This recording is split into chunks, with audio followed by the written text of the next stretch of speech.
that you were worth something, and that attitude continued throughout the session. We cut the 4 songs.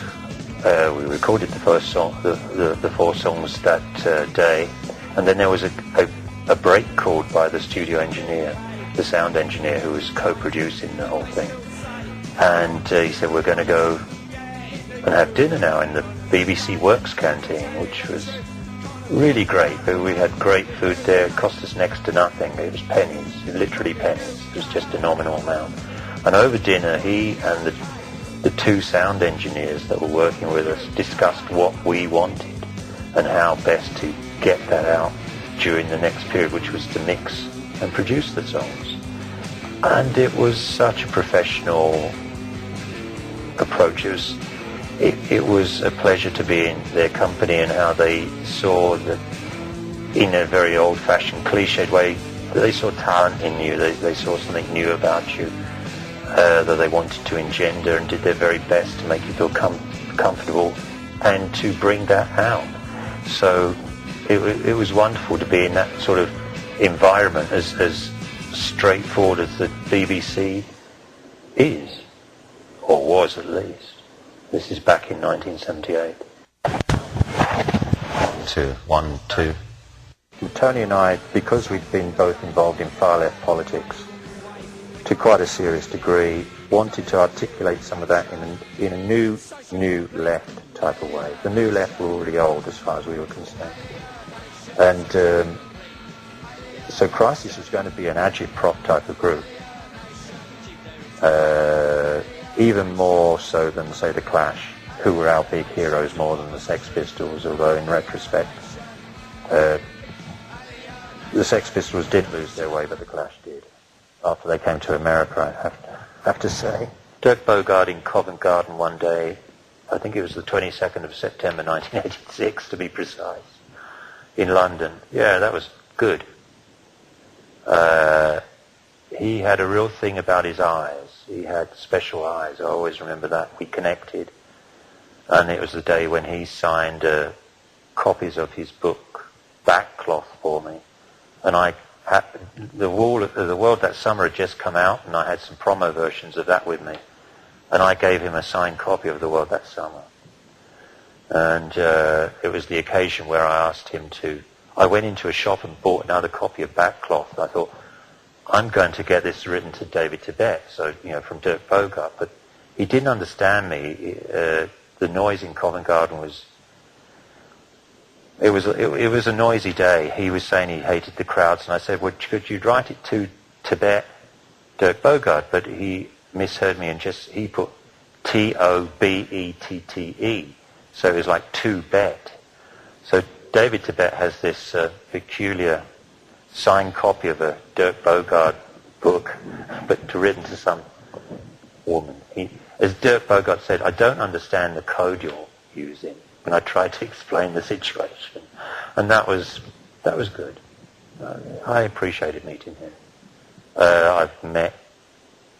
I'm less shy now about getting autographs, because I used to meet a lot of people in airports doing such a lot of traveling that I like. So I do have an odd boarding pass. When I flew to Hamburg some years ago, this would be once again the early 90s, I think, I was on the same plane as Ray Davies of the Kinks, and we were queuing up to go through customs, and I got him to sign my boarding pass, and he was very pleasant. I always loved the Kinks.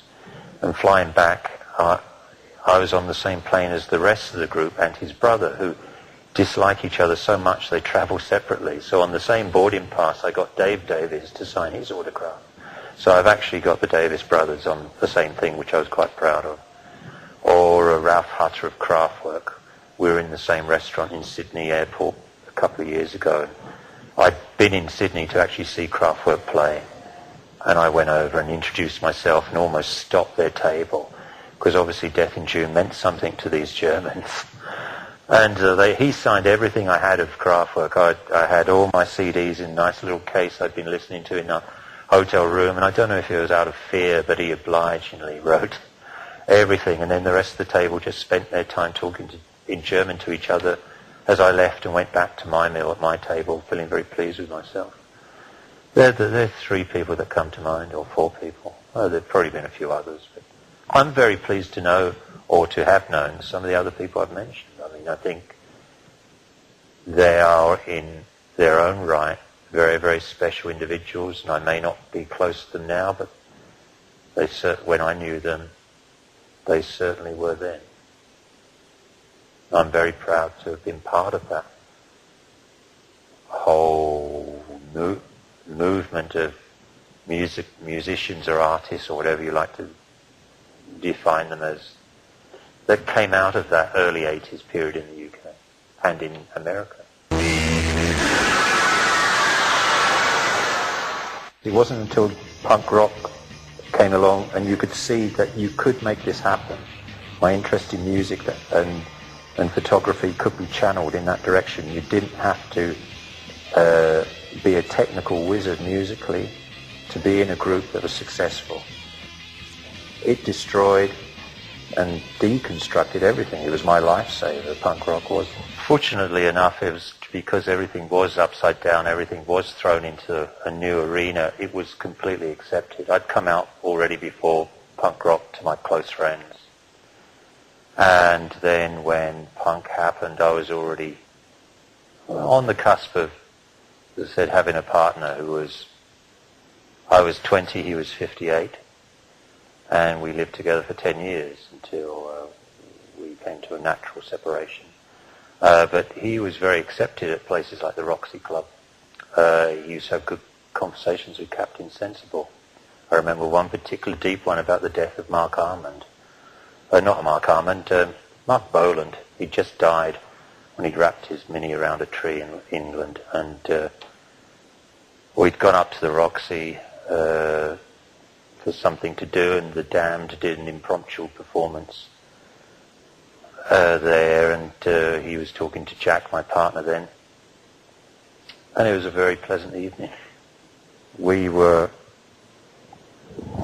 supported people like the Specials. That was the only concert I ever actually missed because I was ill, but we were always trying to get onto the support slot of the Buzzcocks, but for whatever reason never managed to get on stage because of one riot or another, or just not getting on with the particular promoter, who I nearly had a fist fight with at the stage door. So we had an odd reputation. I have to say that if anyone was cursed, Crisis was, it had an extremely violent reputation, which was one of the main reasons, outside of the fact that by 1980 punk rock was well and truly dead, that we decided to split. It wore you down. There was constant fights, not just with other people, because punks in those days were sort of like a target to ball.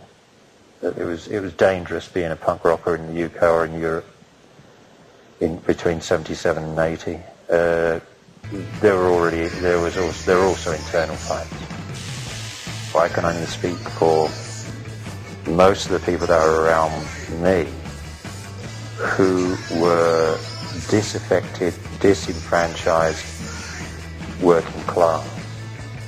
And when Johnny Rotten sang No Future, there was no future in the UK in the mid-70s.